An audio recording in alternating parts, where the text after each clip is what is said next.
이 시간 하나님 말씀을 봉독하는 시간입니다. 박진수 권사님 나오셔서 창세기 13장 1절에서 9절 말씀 봉독하실 때 경청하시기 바랍니다. 아브라함이 애굽에서 그와 그의 아내와 모든 소유와 롯과 함께 네겝으로 올라가니 아브라함에게 가축과 은과 금이 풍부하였더라. 그가 네겝에서부터 길을 떠나 베델에 이르며 베델과 아이 사이 곧 전에 장막 짓던 곳에 이르니 그가 처음으로 제단을 쌓은 곳이라. 그가 거기서 여호와의 이름을 불렀더라. 아브라함의 일행 롯도 양과 소와 장막이 있으므로 그 땅이 그들이 동거하기에 넉넉하지 못하였으니 이는 그들의 소유가 많아서 동거할 수 없었음이니라. 그러므로 아브라함의 가축의 목자와 롯의 가축의 목자가 서로 다투고 또 가나안 사람과 브리스 사람도 그 땅에 거주하였는지라. 아브라함이 롯에게 이르되 우리는 한 친족이라. 나나 너나 내 목자나 네 목자나 서로 다투게 하지 말자. 네 앞에 온 땅이 있지 아니하냐. 나를 떠나가라. 네가 좌하면 나는 우하고 네가 우하면 나는 좌하리라. 아멘. 아멘. 오늘 내용을 보시면 믿음이라는 것을 이야기하는데 로마서의 주제가 여러분 믿음입니다. 믿음에 대해서 뭘 믿음이라고 얘기하냐 모델이 있습니다. 바로 아브라함입니다. 그러니까 창세기의 내용을 오롯이 로마서에 담아서 그것을 믿음이 무엇이냐를 모델로 세워서 보여주고 있는 거죠. 그 창세기의 아브라함을 잘 아셔야 로마서에서 말씀하고자 하는 믿음이 뭔가를 정확하게 알게 됩니다. 믿음으로 하는 일은 시간이 지날수록 여러분의 열매가 빛이 나고 풍성하게 됩니다. 이 아브라함의 믿음의 유행을 통해서 우리가 이 사실을 보게 되죠. 오늘 13장 1절에 보시면 아브라함이 애굽에서 나올새 애굽에서 나옵니다. 그와 그의 아내와 모든 소유며 롯도 함께하여 남반으로 올라가니. 남반은 네겝이지요. 그쪽으로 올라갑니다. 이렇게 이들이 기근을 피해서 애굽으로 내려갔다가 아무것도 얻지 못하고 다시 돌아오게 되죠. 소유를 조금 더 얻었다는 것 외에 그들은 하나님과 관계에서 진일보한 것이 하나도 없이 갔다가 그냥 올라옵니다. 믿음으로 하지 않는 모든 일은 그런 의미에서 무의미하게 되는 것이죠. 일이 끝이 나고 나면요 되는 듯하게 보이지만 결과가 무의미하게 됩니다.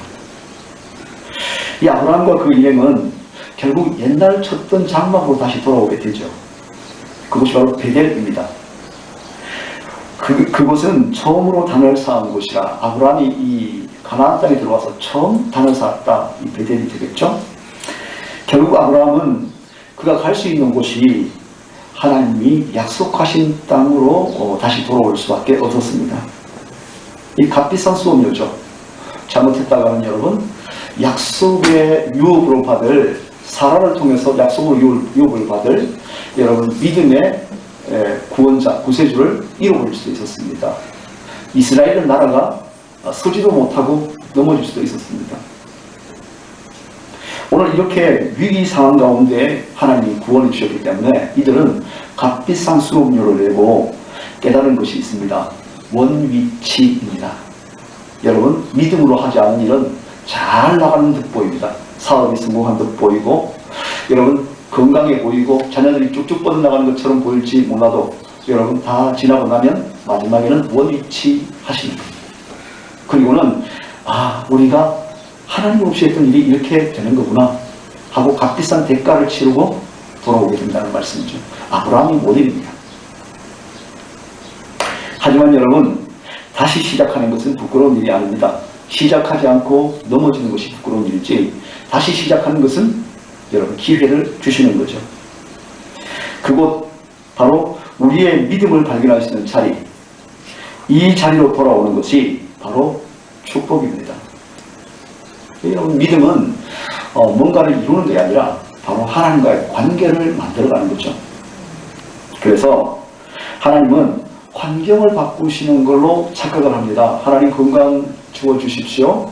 우리 아이들 하나님 앞길을 열어주세요. 하나님 사업이 잘 되게 해주세요. 하나님 이렇게 도와주세요 라고 이야기를 할 수 있습니다. 하나님이 도우십니다.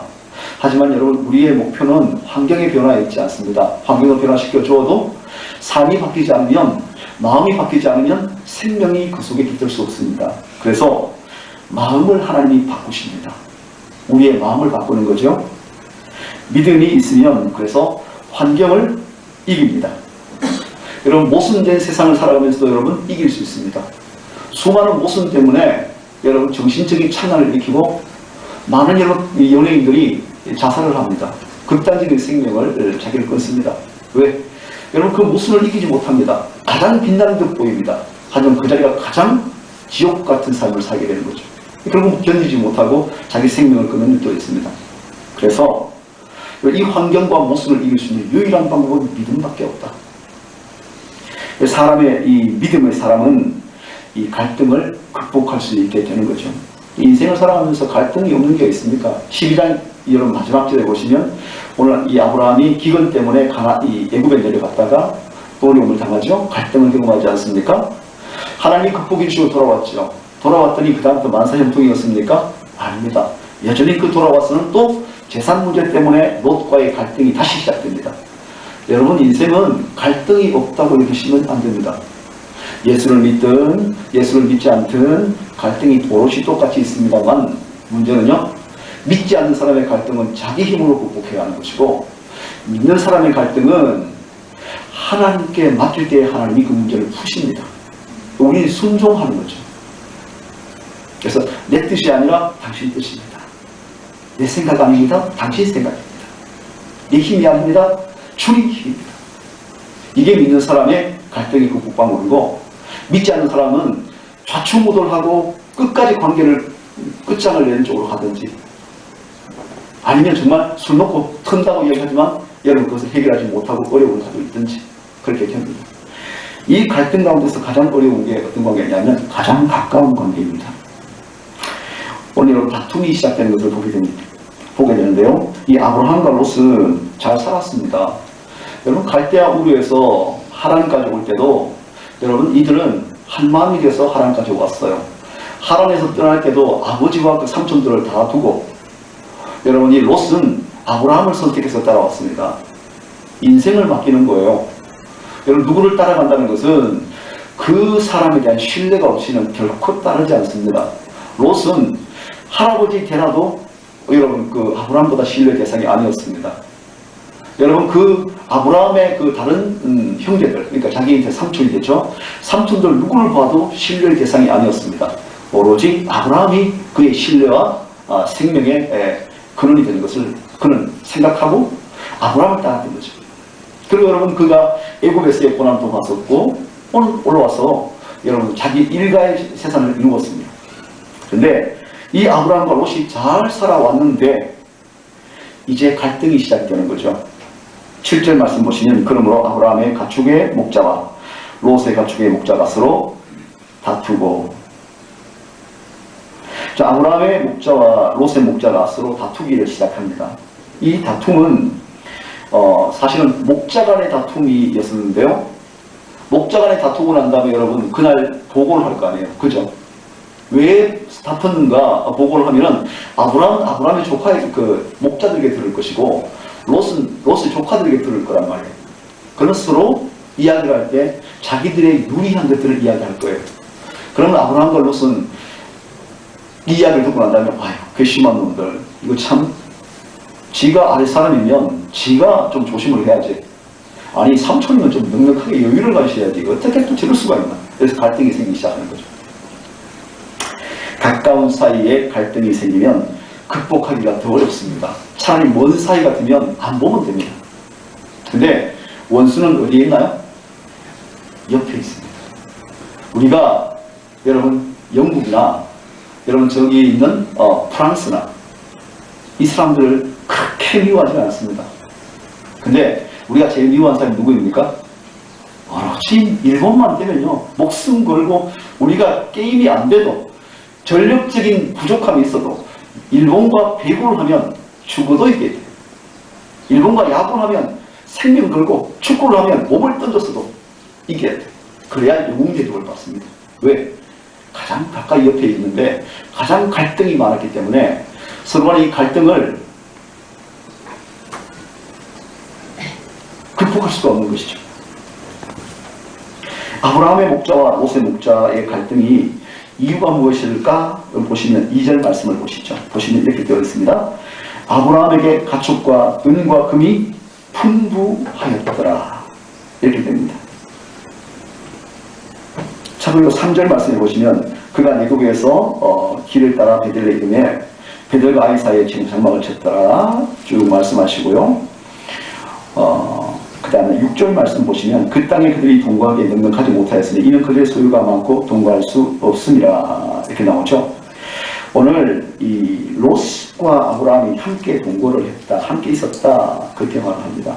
근데 문제는 함께 동거하기에 너무 풍성한 이 양과 소와 이 가축들이 있었다는 말씀이죠. 그러니까 목초지는 한정적인데 그들이 가지고 있던 이 여러 가지 이 가축들은 너무 풍성했다는 말씀이죠. 아, 이게 뭐 문제가 되겠나? 가족 아닙니까? 그런데 여러분, 빈과 부의 차이는 반드시 갈등을 가져오게 됩니다. 피를 나눈 형제도 이 빈과 부의 차이는 이 문제를 일으키게 됩니다. 여러분 잘 아시잖아요. 그죠? 이거는 여러분 동서고금을 막론하고 이 가진 자와 가지지 못한 자가 형제여도 그게 여러분 나중에는 부모와 자식 간에도 문제가 생길 수 있어요. 이 세상에서 가장 큰 문제가 바로 이 문제입니다. 5절 보시면 롯도 양과 소와 장막이 있으므로, 여러분 2절 말씀과 좀 차이가 있죠. 아브라함은 양과 가축이 여러 가지가 어떻게 들어있습니까? 풍성했다라고 표현하는데, 오늘 롯은 자기도 양과 여러 가지 가축들이 있고 장막이 그냥 있었다. 이 부유함의 차이가 어떻습니까? 아브라함보다는 조금 못하다는 것을 우리가 느낄 수 있는 어감 사이에 느낄 수가 있게 되는 거죠.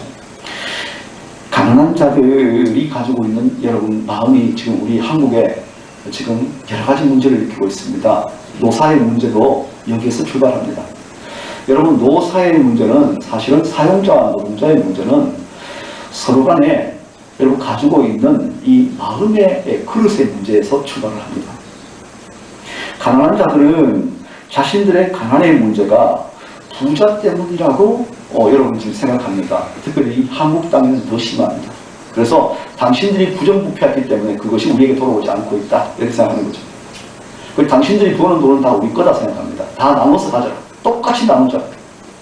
여러분 사업자가 사업을 하면서 투자를 해야 되고요. 또 여러분 직원들에게 또 그들에게 나누어 줘야 되고요. 또 본인도 소유가 있어야 됩니다. 그러니까 본인 소유와 사용자를 위한 그 사람들에게도 월급을 줘야 되고, 또 앞으로 미래를 위한 투자가 필요합니다. 이 세 가지 박자가 맞아떨어져야 사업은 계속 굴러가게 되죠.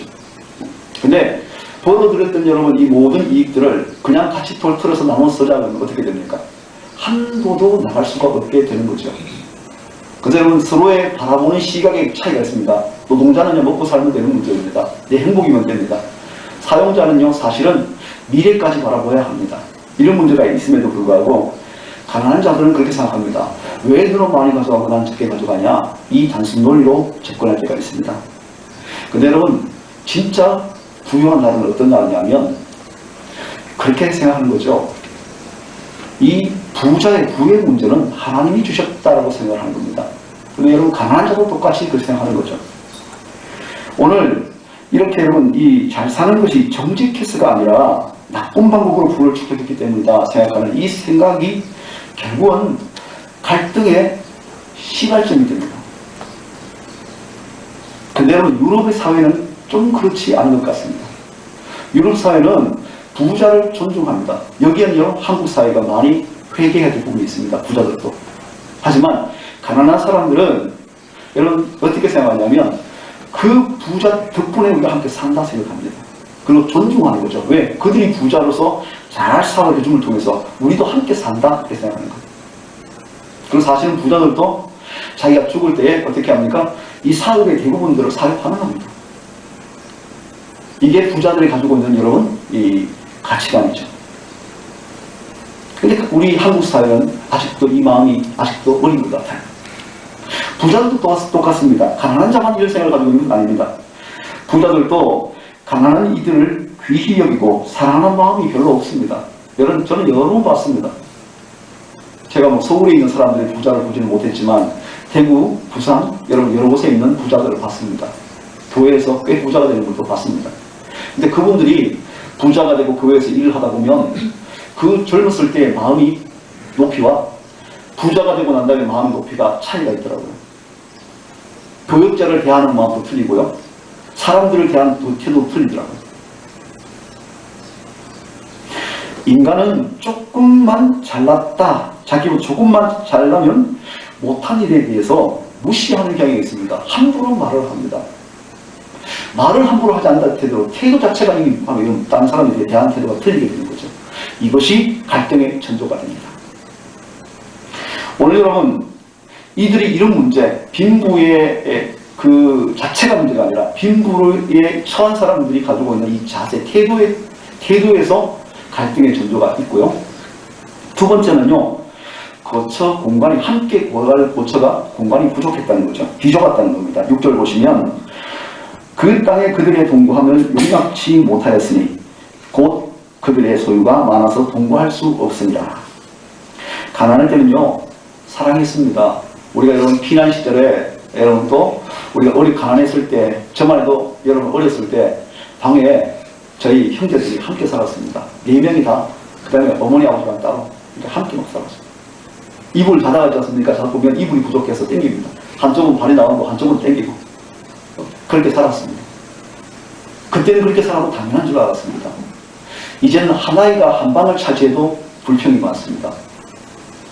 왜? 부자가 되고 살만하니까. 이런 문제가 생기게 되는 거죠. 집이 비좁습니다. 여러분, 옛날에는 화장실이 동네에 하나가 있어도 잘 사용했습니다. 이제는 집안에 화장실 하나밖에 없다고 불평하는 사람들이 많습니다.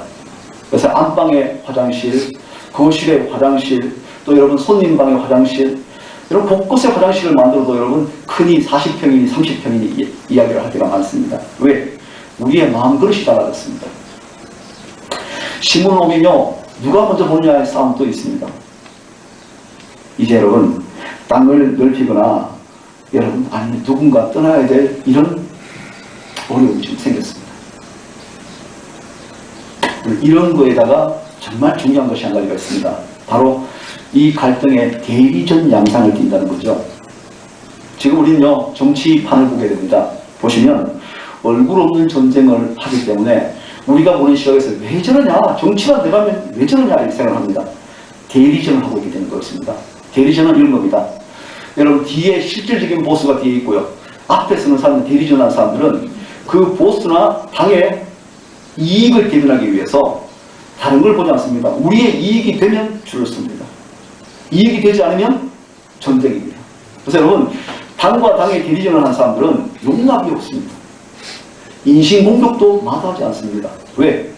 어떻게든 그를 끌어서 무너뜨려야 우리 당의 이익이 되기 때문에 지금 이 나라가 여기까지 왔습니다. 윤리도 없습니다. 진리는 상상도 할 수 없습니다. 피리는 나는 투쟁밖에 없습니다. 저를 죽여야만 우리가 산다고 생각합니다. 이런 사회는요, 한 걸음도 나갈 수 없습니다. 이런 이유는 지시받고 싸우기 때문에 그렇습니다. 자당의 이익만을 추구하기 때문에 그렇습니다. 내 편에 누가 말하면 그건 무조건 옳은 겁니다. 이것은 교회도 똑같습니다. 교회도 내 편에 누가 이야기하면 맞아 상대편이 무슨 말하든지 수용하지 않습니다. 이건요, 대리전입니다. 두 목자들이 싸우고 나서 주인에게 어떤 보고를 하겠습니까? 결과 아브라함과 롯은 속의 갈등이 점점 첨예하고 커졌습니다. 지금 우리나라는 갈등이 지금 대통령 선거를 앞두고 자꾸만 갈등이 커지고 있습니다. 지금 이럴 때가 아닙니다. 지금 외부적으로 정세가 바뀌었습니다. 여러분, 이제는 더 이상 평이 없습니다. 여러분, 대국들의 눈치를 보고 여러분 이 정세에 따라서 우리가 강소국으로서의 우리 위치를 찾지 않으면 지금 우리나라는요, 어쩌면 1900년대 말에 구한말 시대의 그 뒤도 다를 바 없는 시대에 지금 몰아치고 가고 있습니다. 지금 내부적으로 이럴 때가 아님에도 불구하고 우리는 지금도 정신을 못 차리고 있습니다. 왜? 자랑의 이익이 대리전을 하고 있기 때문에 그렇습니다. 그때에 아브라함과 롯이 있는 곳을 여러분 보시기 바랍니다. 오늘 이 아브라함과 롯이 있는 곳 7절 말씀을 한번 읽어볼까요? 같이 한번 읽어봅시다. 이 중요한 부분이었어요. 자, 그러므로 시작. 그러므로 아브라함의 가축의 목자와 롯의 가축의 목자가 서로 다투고 또 가나안 사람과 브리스 사람도 그 땅에 거주하였는지라. 그 땅에 누가 있었습니까? 아브라함과 롯이 있고 그 땅에 누가 있었어요? 가나안 족속들, 이방 족속들이 그 땅에 함께 있으면서 아브라함과 롯이 지금 하고 있는 형태를 다 보고 있는 거예요. 두 눈을 똑바로 뜨고 보고 있는 거죠. 여러분 지금 우리 주변의 모든 사람들은 우리 교회를 보고 있어요. 안 보는 듯 보이지만 다 합니다. 여러분 그들 숨소리부터 시작해서 갈등하는 것, 어려워하는 것, 여러 가지 모습을 다 보고 있어요. 여러분 자녀들이 지금 안 보는 것처럼 여러분의 한 소리를 다 듣고 있어요. 있더라, 이 말은 그 모든 상황을 지켜보고 있다, 이런 말씀입니다. 여러분 개척교회가 처음 들어서서 찬양하고 선교하고 구제하고 여러분 복음 선교하면서 통일에 대한 이야기를 하고 이런 이야기를 하면서 여러 가지 모이기 시작합니다. 그러다 보니까 많은 사람들이 즐겁게 기쁘게 막 모였습니다. 뜨겁게 모였습니다. 얼마 지지 않아서 갑자기 갈등하고 싸우고 다툽니다. 그러다 여러분 재산 문제 때문에 고소하고 고발하고 신문지상에 오르고 수많은 사람들이 들락날락거리면서 여러분 이 재판한다고 왔다 갔다 하는 교회로 바뀝니다. 지금 한국 사회가 그렇습니다. 그것을 예수를 믿지 않는 사람들이 보고 있습니다. 얼마나 수치스러운 일입니까? 이 일을 지금 아브라함이 보고 있는 거예요. 지금 하나님 믿는 백성으로 하나님이 주신 사명 때문에 갈대우르에서 하란으로, 하란에서 여러분 이 세겜에서 여러분 다시 애굽으로 내려갔다가 다시 또 올라가는 가나안 땅에 들어와서 이제 정착하고 있는데 여러분 하나님 말씀 때문에 왔는데 이제는 그 땅에 있는 사람들이 하나님 잘 믿는다고 생각하는 저들, 신실하고 독실하다는 저들이 하고 있는 행태를 보니까 재산 때문에 싸우고 있는 거예요. 아브라함은 이랬으면 안 된다고 생각하는 거죠. 하나님의 영광이 가려진다고 생각했습니다. 이 문제는 반드시 극복되어야 되고 해결되어야 된다고 생각을 하고 있습니다. 여러분 저와 여러분에게 똑같습니다. 이런 문제 여전히 있습니다. 우리에게. 이런 소리를 들어야 되지 않겠습니까? 정말 저들은 예수를 믿는구나. 문제가 없는 것이 아니라 문제는 있는데 예수를 믿기는 믿는구나. 이 소리를 들어야 되지 않겠습니까? 뭘 해야 이 소리를 들을 수 있겠습니까? 여러분 장로, 목사, 여러분 이런 말을 해도 만약에 계속 싸우고 소리 지르고 용서하지 못하고 여러분 이렇게 살아간다면 우리를 보고 하나님을 믿는다는 말을 하겠습니까? 또는 우리 스스로가 내가 하나님 믿는다는 것을 고백할 수 있겠습니까? 하나님의 사람은 어떤 이유에든지 문제를 방관하는 자가 되었으면 안 됩니다. 아브라함은 이 문제를 해결하기 위해서 노력했습니다. 우리 반상교회도 그래야 될 줄로 믿습니다. 또 그리고 있는 줄로 믿습니다. 문제가 없다는 것이 아닙니다. 문제는 반드시 있습니다. 여러분 가정마다 저 집은 행복할 거야, 이 집은 참 괜찮을 거야 생각하는 집들이 있습니다. 아닙니다. 그 집에 들어가 보세요. 그 집에 문제 없는 집이 없습니다. 여러분 병이 없는 집이 없습니다. 다만 그 문제를 어떻게 해결하느냐에 따라서 행복해 보이고 지옥같이 보일 뿐이지 어떤 방법의 해결점이 있는지의 문제가 바로 여러분 우리 교회의 관건이라는 말씀이죠. 갈등 해결의 원칙은 영적 원칙을 따라야 합니다. 인간적인 해결 방법으로 수많은 회의를 한다고 해서 답이 나오지 않습니다. 기준을 가지고 영적 기준을 가지고 여러분 우리가 문제 해결을 위해서 나가야 합니다. 아브라함이 이 문제에 대해서 해결 방법을 찾습니다. 8절 말씀 보시면 아브라함이 롯에게 이르되 우리는 한 고립이라 너나 나나 너나 내 목자나 내 목자나 서로 다투게 말자. 다투지 말자 목적이 뭡니까? 우리는 한 고립이다. 저 여러분이 예수 그리스도의 보배로운 피를 물려받은 성도인 줄로 믿습니다. 기억하십시오. 예수 그리스도의 보혈의 피는 돈으로 환산할 수 있는 게 아닙니다. 여러분의 이익이나 여러분의 감정에 예수 그리스도의 보혈의 피가 팔릴 수 없습니다. 오늘 8절 말씀에 아브라함이 롯에게 이렇게 말합니다. 동양권은요 어떻습니까? 항상 소자가 윗사람에게 먼저 가서 제가 경솔했습니다, 잘못했습니다 이렇게 비는 게 동양권의 미덕이라고 표현합니다. 장유유서를 이야기를 하죠. 오늘 그런 면에서 볼 때 여러분 동양권인 이스라엘입니다. 그럼 당연히 여러분 롯이 먼저 찾아와서 삼촌 제가 잘못했어요. 제가 좀 밑에 사람이 잘못해서 그렇습니다. 제가 잘못했습니다. 이렇게 나와 있지 않겠습니까? 성경은 어떻게 말하고 있습니까? 아브라함이 롯에게 말합니다. 이 말은 윗사람이 아랫사람에게 가야 한다는 말이 아니고 믿음이 있는 사람이 믿음이 없는 사람에게 가야 한다는 말씀입니다. 믿음 있는 사람은 내가 먼저 사과합니다. 믿음 있는 사람은 내가 먼저 손을 내밉니다. 내가 믿음이 있다. 아무리 고백을 하고 외친다 할지라도 그의 삶의 태도를 보면 믿음이 있는지 아닌지를 알게 됩니다. 이 한마디면 풀어질 일을 여러분 내 안에 갈등을 풀지 않고 지속하고 있는 이유가 무엇일까요? 8절에 이 문제를 이렇게 말합니다. 우리는 한 고륙이라. 잠깐만요. 우리는 한 고륙이라. 어떤 고륙입니까? 여러분 아버지 어머니가 틀린데 뭔 같은 고륙이겠습니까? 하나님을 아버지로 예수의 보배로운 보혈의 피를 물려받은 사람, 성령께서 우리를 인도하시는 여러분 성령의 인도함으로 하나가 된 성령 안에서의 한 가족이 저와 여러분은 바로 예수 그리스도 안에서 한 고륙인 줄로 믿습니다. 이걸 기억하시기 바랍니다. 이거를 기억하면 그 다음 문제가 풀립니다. 사람들은 정의감 때문에 잘잘못을 자꾸 따지려고 합니다. 여러분 잘잘못이 필요 없다는 말씀이 아닙니다. 옳고 그름에 대한 기준을 정확하게 여러분 가질 필요가 있습니다만 더 중요한 것이 뭘까요? 옳고 그름은 여러분 그것은 근본적인 문제가 아닙니다. 여러분의 정의와 정의가 어떤 정의인지를 먼저 보셔야 합니다. 오늘 여러분 아브라함은 롯에게 잘잘못을 따지려고 하지 않습니다.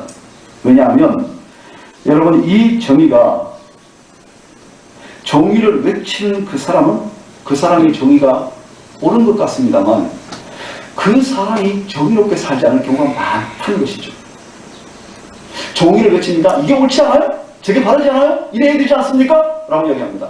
그런데 그 사람은 그렇게 살지 않습니다. 정의인가요? 여러분 우리는 인간의 약함을 아셔야 합니다. 약하기 때문에 여러분 나를 알아달라고, 약하기 때문에 여러분 서로 이해하자고, 약하기 때문에 여러분 서로 이런 부분을 함께 나누자고 여러분 외치는 겁니다. 이 외침 앞에 서로가 우리 정의가 얼마나 모순인지를 먼저 알 때에 그렇습니다. 저도 죄인입니다 하는 자리에 설 수 있게 되는 거죠. 우리는 한 가족이라, 한 피를 받은 한 몸이 이룬 성도라. 이 이상 무슨 말이 필요합니까? 우리가 서로 사랑해야 될 사이가 아닙니까? 아브라함은 서로 다투게 말자 이렇게 말합니다. 이 문제의 대리전, 이 대리전을 하지 마시고 여러분 직접 하시는 겁니다. 섭섭하십니까? 직접. 문제가 있습니까? 직접 해주십시오. 여러분 뒤에서 이야기하면 편합니다. 책임질 필요가 없으니까. 하지만 직접 문제를 푸시면요 그 문제는 풀어집니다. 갈등은 자신의 책임이라고 하면 문제가 해결됩니다. 내 책임입니다. 저도 연약합니다. 제가 부족합니다. 이러면 문제가 해결돼. 문제를 보고 해결하려고 움직이는 것이 믿음입니다. 아브라함은 문제에 대한 대안을 제시하고 있습니다. 9절 보시면 내 앞에 온 땅이 있지 아니하냐. 나를 떠나 내가 좌하면 나는 우하고 내가 우하면 내가 좌하리라. 오늘 아브라함이 내 앞에 온 땅이 있지 않느냐. 봐라. 지금 우리가 여기서 복닥복닥 싸우고 있지만 우리가 눈을 들어서 밖에 보자. 얼마나 넓은 평야가 있냐? 보라! 이런 말씀이죠. 대안을 제시합니다. 땅이 좁아서 여러분 이런 갈등이 있었기 때문에 이 땅이 우리 앞에 많이 있다. 지금부터 우리가 나가자. 비전입니다. 그러니까 자꾸만 이 안쪽에 모여서 우리끼리만 여러분 복닥복닥한 게 벌써 1년 반이 넘었습니다. 2년 다 돼갑니다. 그러다 보니까 우리 안에 갈등이 생길 수 있습니다. 우리는 여러분 필리핀을 바라봐야 되고요. 우리는 아프리카를 바라봐야 되고요. 우리는 여러분 영주를 바라봐야 되고요. 한국을 바라봐야 되고요. 하나님 주신 사명을 가지고 밖을 바라봐야 합니다. 비전이라는 것은요 이렇습니다. 텔레비전이죠. 전파를 가지고요 멀리 있는 것을 눈앞에 보이듯이 보여주는 게 비전입니다. 그죠? 여러분 하나님의 비전이라는 것은 하나님이 이루실 그 일들을 내 눈앞에 당겨서 보여주는 것이 비전입니다. 이게 설교이고요 권면입니다. 비전이 없으면 다투게 됩니다. 하나님 말씀에 은혜가 되기 시작하고 하나님 비전을 같이 꿈꾸게 되고 그 비전을 나의 비전을 여기면서 여러분 나가게 되면 내 눈앞에 하나님 비전을 보이게 되면 천국의 소망을 가지게 되면 다툼이 사라집니다. 왜? 여기서 다투는 문제가 아닙니다.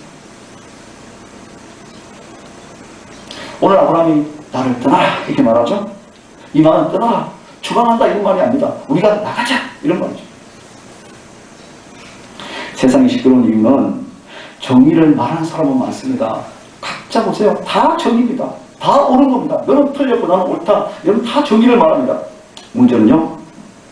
그 말이 틀린 것이 아니라 그 사람이 정의롭지 않다는 겁니다. 실컷 떠들었더니 알고 봤더니 그 사람이 오히려 부패합니다. 여러분 정의를 많이 이야기하지만 정의를 많이 이야기하는 그 사람이 오히려 돌아보니 그 속에서는 자기 기준이 없는 거예요. 누가 그 말을 믿겠습니까? 여기서 더 많은 갈등이 생기는 겁니다. 오늘 아브라함은 자신의 진리를 기꺼이 양보합니다. 네가 좌하면 내가 우하고 네가 우하면 내가 좌하겠다. 손해보기로 결정하면 해결되지 않을 것이 없습니다. 자존심을 꺾기로 결정하면 여러분 문제가 될 것이 없습니다. 이 모델이 바로 예수 그리스도십니다. 우리 주님은 십자가에 못 박혀서 죽으실 이유가 한 가지도 없습니다. 그러나 저와 여러분을 구원하시려고 인류를 구원하시기 위해서 위안이 사명, 주님께서 십자가에 달려 죽지 않으시면 아무도 그 죄의 대가를 대신 치를 수 없기 때문에 그 죄의 대가를 주님께서 대신 치르시기 위해서 본인이 죽어야 한다는 것을 아셨습니다. 그 권한을 여러분 기꺼이 받으셨습니다. 내 뜻대로 마옵시고 아버지 뜻대로 하옵소서. 아브라함이 이렇게 말할 정도로 믿음이 성장했다는 말씀이죠. 아브라함은 믿음의 실패를 통해서 인생 뒤에 하나님이 계심을 배웠습니다. 사라를 여러분 왕에게 뺏기면서 약자의 한없는 비애를 느끼지 않았겠습니까? 통탄하지 않았겠습니까? 손가락을 어떻게 보지 못하고 자기 아내를 눈앞에서 뺏겼습니다. 그 뒤에 누가 계셨습니까? 하나님이 계셨습니다. 이 사실을 발견하면서 실패 뒤에 하나님이 계시고 그 하나님을 내가 믿는 믿음이 있으면 오늘의 실패가 아니라 하나님이 더 영광스럽게 받아주신다는 그 미래를 보게 되는 거죠. 싸워서 분열하는 것. 조금이라도 내가 이익을 취하는 거로 착각할 수 있습니다. 하지만 싸워서 분열하기보다 차라리 손해보고 하나 되겠다는 이 의지, 이것이 믿음입니다. 왜? 하나님이 배가 되게 해주실 것이기 때문에 그렇습니다. 나중에 뒤에 보십시오. 하나님이 아브라함아 눈을 들어라. 이 땅이 이 요단 동편 쪽으로 내려가는 그 땅, 이제 그 땅은 내 땅이 아니야. 아니야. 눈을 들어봐라. 동서남북 사방을 바라봐라. 네가 바라보는 모든 땅은 이 땅이 될 거야. 누가 이 일을 주시는 겁니까? 롯이 결정하는 거 아니에요. 아브라함이 결정하는 거 아닙니다. 하나님이 아브라함에게 주시는 것인 줄로 믿습니다. 그런 거요. 아브라함은 하나님을 만났기 때문에 영적 태도가 바뀐 겁니다. 그래서 여러분 이 문제를 믿고 포기할 수 있었습니다. 왜냐하면 아브라함에게서 믿음은 하나님을 믿는 것이기 때문에 그렇습니다. 아브라함에게 믿음은 하나님 바라보는 것이기 때문에 그렇습니다. 하나님 바라보고 있으면 하나님이 바라보고 계시는 모든 땅을 주실 것이고, 하나님 바라보고 있으면 아내를 뺏겨도 하나님께서 도시 돌이킬 줄로 믿고, 하나님을 바라보면 여러분 수만 명의 군대가 있어도 318명으로도 가라 하시면 가는 것이고, 오늘 누구를 바라보는가? 318명 바라본 것도 아니요, 바로를 바라본 것도 아니요, 그는 하나님을 본 거죠. 믿음은 그래서 하나님을 대한 신뢰인 줄로 믿습니다. 아브라함이 하나님을 만났기 때문에 태도가 바뀐 겁니다. 그렇지 않았다면 결코 이런 버르장머리 없는 놈 그랬을 겁니다. 근데 그는 네가 좌하면 네가 우하겠다. 여러분 손해보셔도 됩니다. 여러분이 악착같이 놓치지 않으면 그것들이 혹시 무엇입니까? 자존심입니까? 그것이 여러분 재산입니까? 손해보셔도 됩니다. 여러분 저런 걸 체험합니다. 저희 밑에 어른들이 재산 때문에 싸웠습니다. 그 재산을 가져간 위에 큰아버지나 여러분 많은 분들이 있습니다. 아무것도 가지지 예수 믿는 것 때문에 가지지 못한 저희 집도 있습니다. 하지만 재산을 가진 집이 잘 됐습니까? 제 얘기를 했습니다. 저는 100% 생각합니다. 말할 수 없습니다. 여러분 돌아보십시오. 잠깐 코앞에 있는 이익 때문에 분열하고 깨어지는 것보다 손해보고 멀리 바라보시면 하나님이 좋아하는 삶을 인도하실 줄로 믿습니다.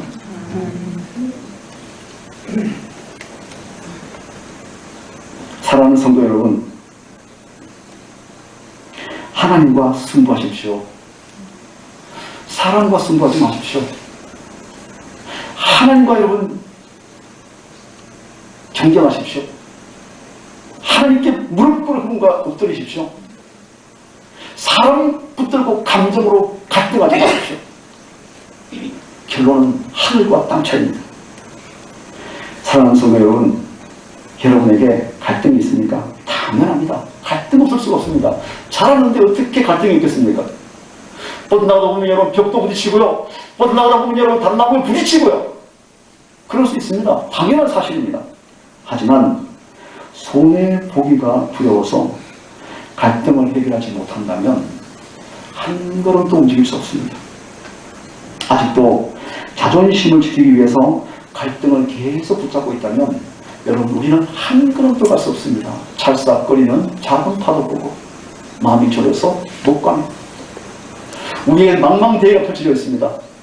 여러분 닷을 풀고 돛을 높이면 항해하면서 대해를 향해서 쫓아나갈 수 있는데 우리는 지금 닷줄을 걸어놓고 움직이지 않습니다. 왜? 앞에 나가면 파도가 있으니까. 저 깊은 바다에 빠지면 어떡할까? 온갖 염려 가운데 빠져 있는 것이죠. 여러분 우리가 이것을 포기할 수 있다면 하나님이 우리 우편에서 우리를 도우실 줄로 믿습니다. 오늘 여러분 아브라함을 보십시오. 그 조카롯이 그 동쪽 좋은 땅, 소돔과 고모라 땅 그 종을 다 가졌습니다. 에덴 같았습니다. 애굽 같았습니다. 얼마나 좋은 토지인지 애굽은 가만히 있어도 1년에 몇 차례나 범람하면서 심한 뜯으라도 자랄 수 있는 땅이었습니다. 얼마나 좋았기에 그렇게 바뀌었습니까? 그 땅이 어떻게 됩니까? 그 땅은 멸망할 땅이 됩니다. 여러분 동쪽 서쪽을 바라볼 때 그 온통 산악지역입니다. 비가 내리지 않으면 이슬 내리지 않으면 살아갈 수 없는 땅이었습니다. 그 땅은 영원히 아브라함의 땅이 됩니다. 누가 주시는 것인가? 누구를 신뢰할 것인가? 주와 우리 하나님을 의지하는 믿음으로 승리하시기를 예수 그리스도로 축복합니다. 기도하겠습니다. 감사합니다. 하나님, 갈등은 우리의 일상입니다. 하지만 이 갈등 가운데 누구를 믿고 신뢰할 것인가? 우리는 믿음의 주요 온전케 하신 하나님만 바라볼 뿐입니다. 손해보아도 괜찮습니다. 자존심이 상해도 괜찮습니다. 하나님, 주님 앞에 우리의 손해와 우리의 자존심과 우리의 감정을 내려놓을 때 주님께서 이 삶을 가장 복되게 하실 줄로 믿습니다. 오늘 하나님 이 믿음으로 우리의 믿음의 표현들을 믿는다는 것을 세상에 보여줄 수 있는 한 사람이라도 될 수 있게 축복하시기를 바라옵고 예수 그리스도의 이름으로 기도드립니다. 아멘.